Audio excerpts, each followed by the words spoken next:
Okay, today we're going to be changing the chain case oil on a Procross chassis. This is a 2016 High Country, but it is the same for all of the Procross chassis, so 2012 to 2017 should all be the same. You're going to need a little ratchet and T30 Torx, and that's just for all of these screws all the way around. If you have a full body skid plate, you're gonna need to take a few screws out to move this down, because there's actually two of those little buggers right at the bottom.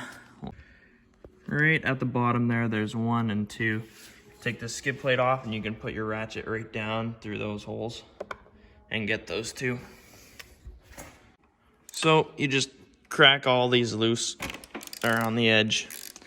There's what? 1, 2, 3, 4, 5, 6, 7, 8, 9, 10, 11 of them?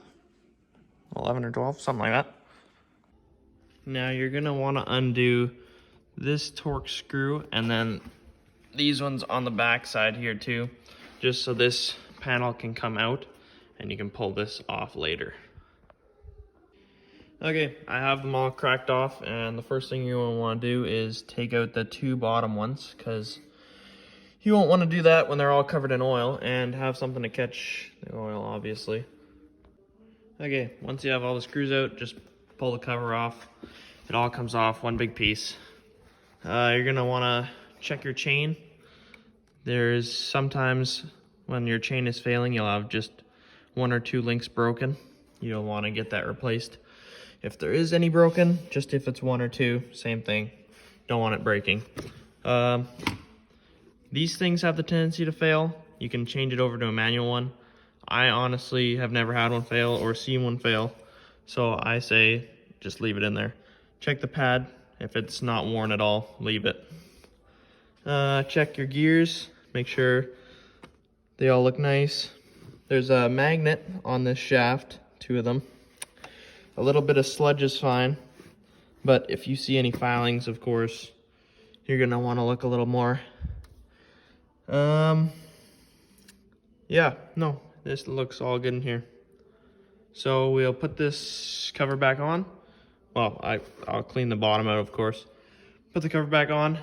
There's this little fill plug right here, and you'll want to use 75W90, I think is what it calls for, or chain case oil, whatever you want to buy.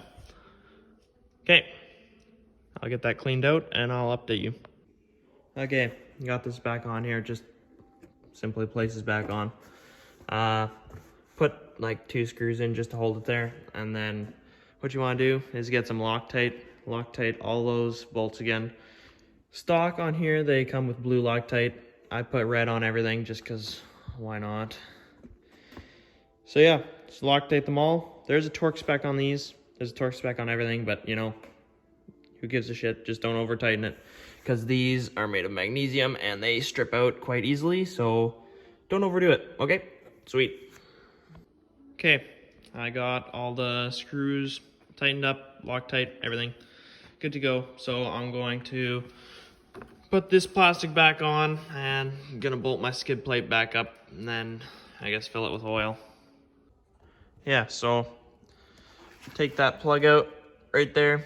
If you can't, just pull it out. Like, try not to break this little piece of rubber off. If you can't get it out, just use a screwdriver, pry it off. Yeah, and then just pump it until you get to the top of that little sight glass there, and then call it good. So then if it does drop a little bit, it'll drop a little bit below the top of the sight glass and you'll know it's leaking or something like that.